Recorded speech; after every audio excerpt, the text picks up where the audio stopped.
excited today. We got an all-star guest. I know I say that a lot, but this is the real deal. He's got 500 total wins, right? Teaches PE at the elementary and the high school. Has had 34 players go and get scholarships. I think 14 of those were D1s. Just an absolute legend. And that word legend gets thrown around a lot. I'm telling you, he deserves this. Everybody, Coach Matt O'Keefe. Give it up for Coach O'Keefe. How you doing today, Coach? Doing great, Drew. Appreciate this. Been looking forward to it. I'm honored to be here with you. Oh, believe me, the honor is all mine. Look, I wanted to talk to you because we'll get to the basketball stuff. You had an incredible season this year. You've had an incredible career.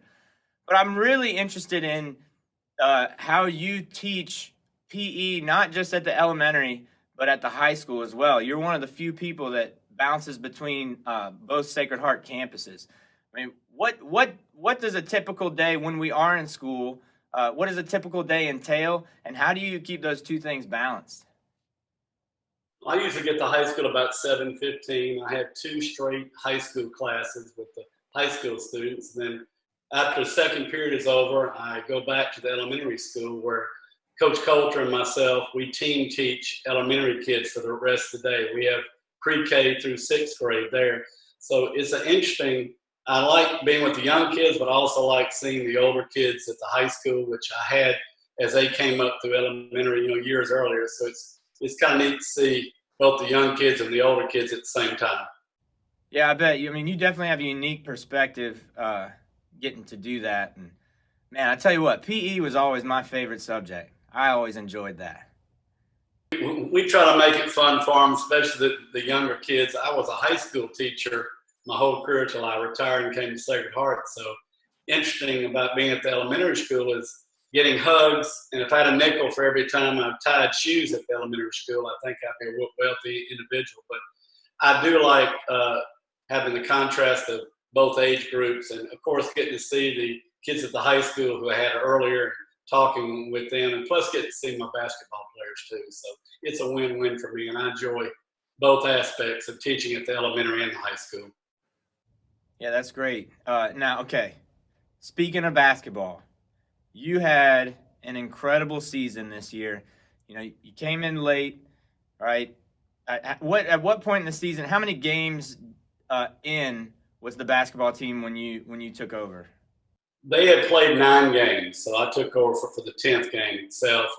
Interesting dilemma on, not really a dilemma, but contrast to what I've done before was I had 1 practice before our first game. So that was kind of interesting, meeting the girls the night before that we played the next day.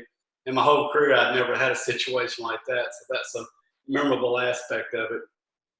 Well, that's the thing. It doesn't matter where you are in life, what you've done. There's always room for a new experience. That's cool. Now, you guys won district, if I'm correct, and then you ended up making it to the big house. Which, how many times have you gotten to the big house with your past teams? I've been blessed, Drew. This is the 11th team I've taken to the big house to play in the state championship tournament. So incredibly blessed over the years. The situation here that was unique was it was the first division title in school history in basketball for boys or girls. And when I took over the situation, I spoke to them. I thought they probably thought I was crazy, but my comments, I said, look, this should take one game at a time, try to plug together and get a few wins. I said, I think if we improve, we have an opportunity to possibly play for the division championship, host a few playoff games and see what happens. But I didn't get too far ahead of myself. This group of kids had 6 coaches in 6 years, so I was just trying to start off simple. I'm a big goal setter, and I wanted to more or less get them on board that way. And once we started winning some games, I think they really got confident in what we were doing, and that helped tremendously. I think those are wise words. Everybody likes to think about winning and the attention you get from that, and the people at the highest level always say we're taking it a game at a time, just trying to get better. I mean, I hear that every interview I've ever heard with an athlete is trying to you know consolidate what I'm doing, really focus and shut everything else out. So that's really great that you guys could do that. Now, what did the season look like as you first couple of games, what was the feeling in the team? Like what results, how did everybody feel about moving forward with you as a coach? I'm sure they were, first it was a learning curve for both of us. Coming in one practice before our first game, I was actually disappointed. Our first game we played and got beat by 1 point in overtime, and I was actually disappointed, not at the kids, at myself. I thought we had a chance to win. The biggest thing is I tried to keep it simple at first. I think maybe I might have done a little bit too much when I'm early and kind of blew their minds, my philosophy and so forth. But at first, I'm just trying to keep it simple. It took us a few weeks to get used to my way of thinking, also my offensive sets and defensive sets, because we didn't want to do too much to overwhelm them. The biggest thing is that I love is a very smart group of kids. They play extremely hard, very gritty, and they got better. They got better from week to week to week. And toward the end of the season, our goal was to win the division championship against an outstanding Lumberton team, who was the number one team, one of the better teams in the South in 1A. And I just felt if we played our game, we had a legitimate chance to beat them. We actually should have beat them in our place. We got beat by 4 points earlier in the year. We were disappointed about that, but we beating them in the division title in their own gym was really a great achievement for a group of super kids, because that was a game I'll always remember. And I've coached hundreds of games, but that one was very meaningful. Had a great crowd there. It was a super high school basketball game. Yeah, well, and then when you guys played at Pearl River, that game that Gracie Falla had, I mean, I love basketball. I'm hurting with no sports on TV right now, because that's what I'd be watching right now. It's I think I've watched all of Netflix at this point, and just like, please, I really want to watch basketball, and it takes you back to games you saw this year. And that game that Gracie Falla had, I haven't seen many humans perform that way. That was insane. I've had a lot of really good performances in my career by players, but that one has to be right up there at the top. To score 37 of our 48 points. She more or less took our team on her back and carried us. We were struggling that night, having trouble scoring the basketball. You've heard in the zone that athletes like to say. She was definitely in the zone that night. She scored. She was hitting 3-point shots, driving layups, perimeter shots, rebounding. Just a tremendous all-around effort by her that night. And it'll be a memorable night that I'll never forget. But on the other side, we've had some other kids. We had even the division tournament against Lumberton. Gracie actually fouled out with 3 minutes to play in the game. We had a 7-point lead. And we had other people step up, like Sarah Gallardo, our freshman guard, hit 4 clutch free throws in the last minute of that game that helped us win. We had other people like Mallory Gilbertson hit some big threes for us. Kate Gallardo rebounding for us. Ella Mercier, one of our better defensive players. It was a complete, team win throughout. Our run was each kid was predicated on their role. We had a lot of kids that had roles to play. Gracie is our scorer. She has to score for us to win. But we have other kids out there that had important roles in our season too, and that's what made it so much fun. Was Gracie's unbelievable performance will never be forgotten. But to get us to the third round, we had other people that stepped up also, and we beat some outstanding teams. We beat some teams in that playoff run that we were not supposed to beat. That's what made it fun. And just to see them have a chance to go to Jackson, I had told them if we get knocked out of the playoffs, we're going to go up there and watch a game in the Coliseums. I want you to get that experience. And hopefully we'd have a chance to go. And then when we did win in that game that Gracie played so well, the third round, what made it fun is we're in the dressing room, and I won't mention names, but I had a few of the girls say, "Coach, who do we play next? Are we going to play at home?" which made me laugh. They didn't realize that what they'd accomplished, that they were going to go to the Final Four, one game away from the state championship. They were so oblivious of what they had actually done. That's what made it fun, in my opinion. I had to smile. I didn't make fun of them. They didn't know. But that just was really a great memory for me also. Oh, well, that's so special. And I think that really speaks to the fact that how important it was to the school that you guys did so well. I mean, I, I, I can't imagine being a student here and getting to go to the game, sit in the student section and really, I know it will continue, but I really hope that continues as, Sacred Heart has traditionally been known as a soccer school. Man, to be a basketball school, to have really strong winter sports, that's, I mean, that's killer because, you give more kids opportunities. I tell you what, you're talking about your players. Sarah Gallardo has some handles, and Mallory Gilbertson has a sweet stroke. Like I watched a couple of those games, going like, I mean, I would have to practice if I wanted to play and keep up with these kids. It was really cool, and it was really cool to see them play as a team. Like if you watch NBA, which is what is normally on television if we're in normal times, it is a lot of individualism. There's great team play, and I think that's why people love March Madness. They love college basketball, and high school basketball, I think, is even more of a team sport. And it was so cool to see how you guys move the ball around. Like Gracie had great games, and she's a scorer, but it was not all about Gracie. It was about Sacred Heart, and that's such a cool thing to witness for anybody. But so what was it like getting to play in the big house? What did they say? We know they didn't know that's where they were going next, but afterwards, what did they say about that experience? I know it's hard to take the L, but that still had to be pretty amazing. They were excited when we got to play at Pearl River, which was a larger venue. Then I was blessed to know Jay Ladner, who is the head coach at Southern Miss. We practiced at Reed Green Coliseum a few days. They were excited about practicing there. But I told them it's a different situation. Go to the big house. It's the background is different. It's the floor itself is different. I think they might have been a little bit in awe when they came in there. The only negative about that entire day was it was the first time in a while I felt like we played a little tight and didn't play relaxed. I think the moment was a little big for them at that time. I'm still disappointed, not at them at all. I'm very proud of them, but I felt like we had a chance to win that game, but we probably played one of our poorest games and weeks in that game itself. And you get up in that setting, sometimes it's hard to play when you haven't been there before. And the team that we had played that night had a very good team, two were good guards. They had been there before, and I think that helped them in that situation. I'd like to put a big shout out for our students, our faculty, for the support that they gave us, especially in the playoff run.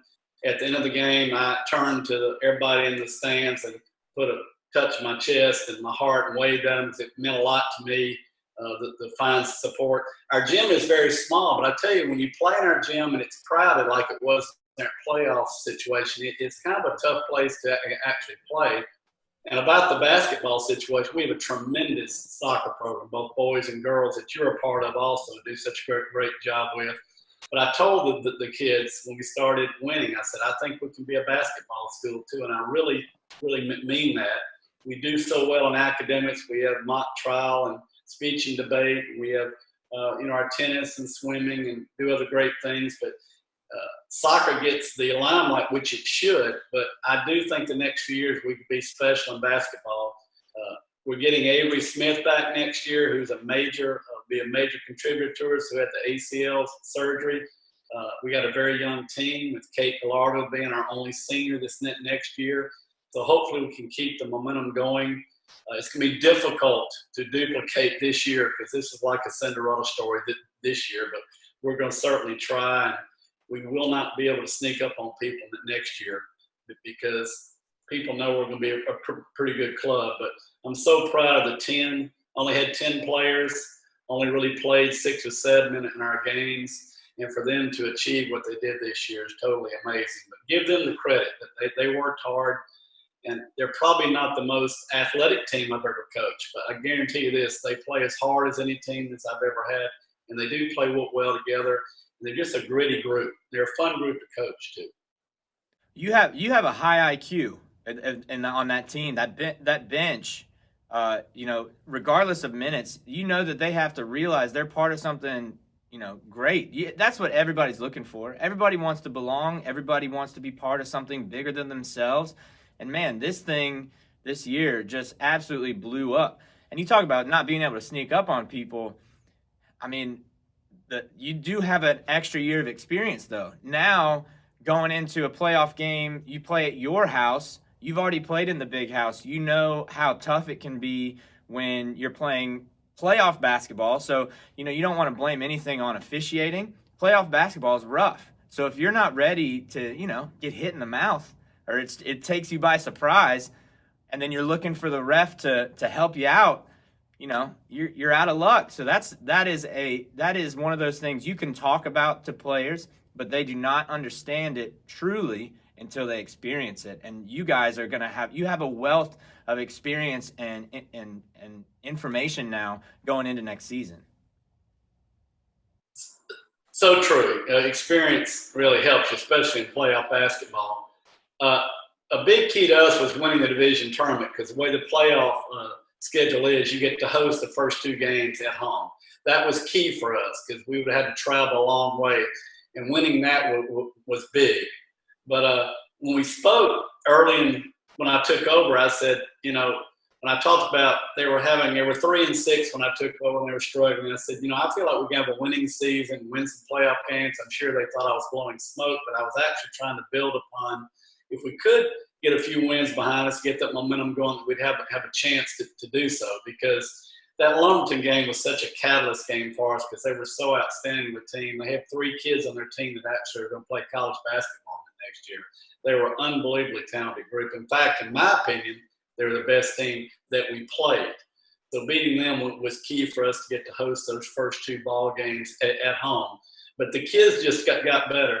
Of all the teams I've coached, I don't think I've ever had a group that each individual player on the floor had their part to play.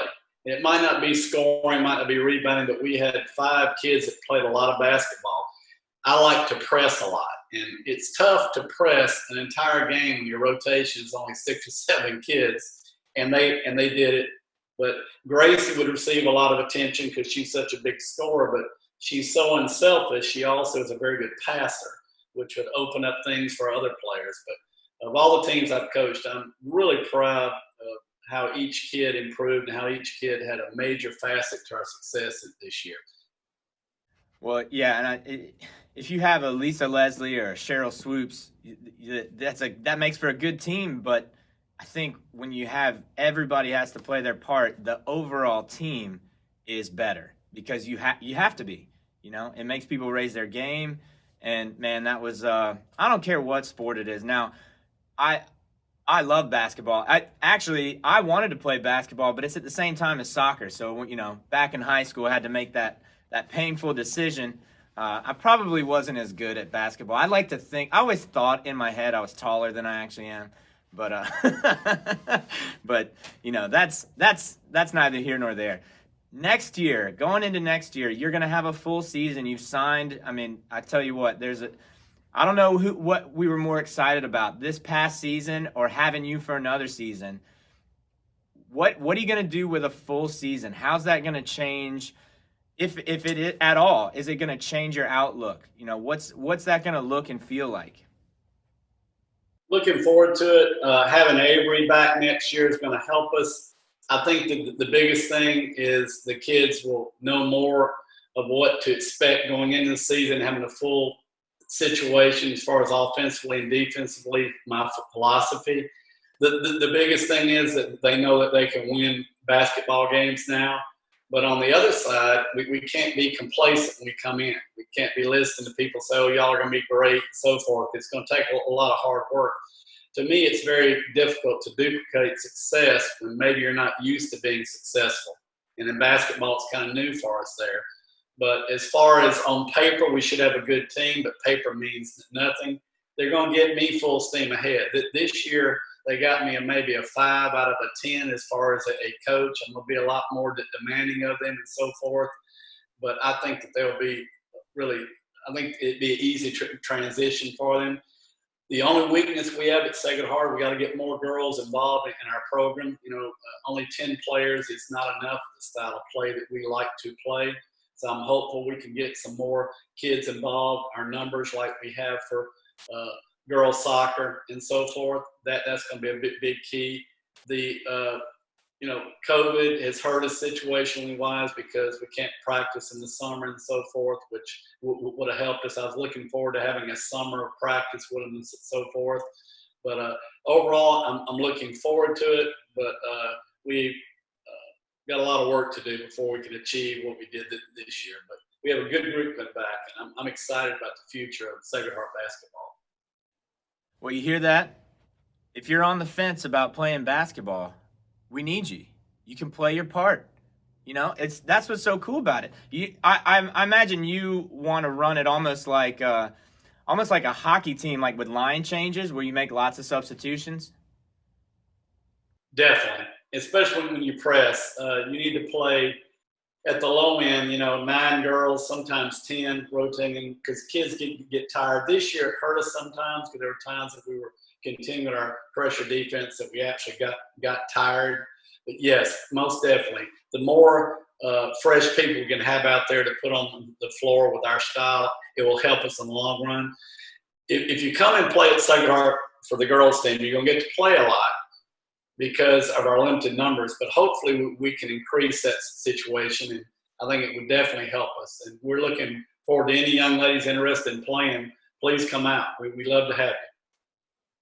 All right, yeah, that's great that, we want people to come out. We want, especially right now, no sports on television. We just want people to think about what's possible in the future. And, the Lady Satyr basketball is looking strong, and it's a bright light for sure.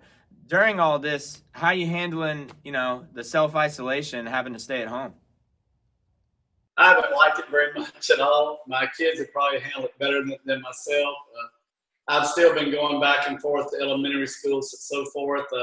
We did a very spontaneous trip to Florida this past weekend. I woke my kids up, and we as a family at 6 o'clock in the morning, we just headed to Pensacola, and we heard the beach was open. It was nice to go there and kind of recharge. But I miss the students. I miss the faculty, all my individuals I work with. I miss the interaction with the kids, both at the elementary and the high school. So I'm ready to get back to a normal type of normalcy to our lifestyle. But I understand we have to be very patient with this dilemma that we're going through with the pandemic. But I do miss being at school. I miss sports, as you said, but before I loved watching sports, having played it myself in high school and college. So it's been probably tougher on me than my family because I like to be doing something all the time. And I haven't liked the situation we've been in for the past many weeks. I'm sure everybody can attest to that.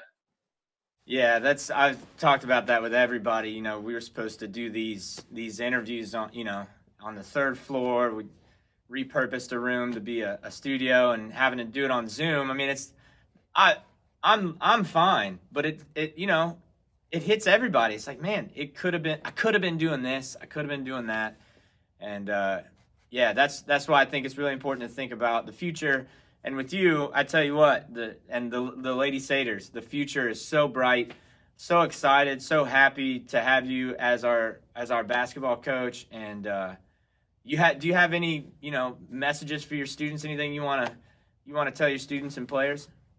I'd like to say, a shout out to all the students and hope they have a great summer. We're going to get through this situation here. I especially like to congratulate our senior class, which I had 3 players on that graduating group. I hope they go and do many great things. I know that they will because they're such a special group.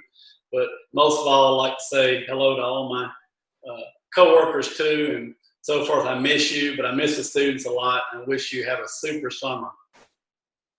It's definitely going to be a summer spent outside, right? I can't wait. I've done more yard work in the past few weeks than I think I've done in my entire life, just to be out in this beautiful weather. Oh yeah, the weather has been awesome. It's been really nice. But well, Coach, thanks so much for sitting down and doing this. I really appreciate it. It was really awesome getting to talk to you. Hey, I'm honored, Drew. Thank you for giving me the opportunity. Appreciate you for all you do at Sacred Heart too. Thanks, Coach. You have a good one. You too, buddy. Take care. That was great, Coach.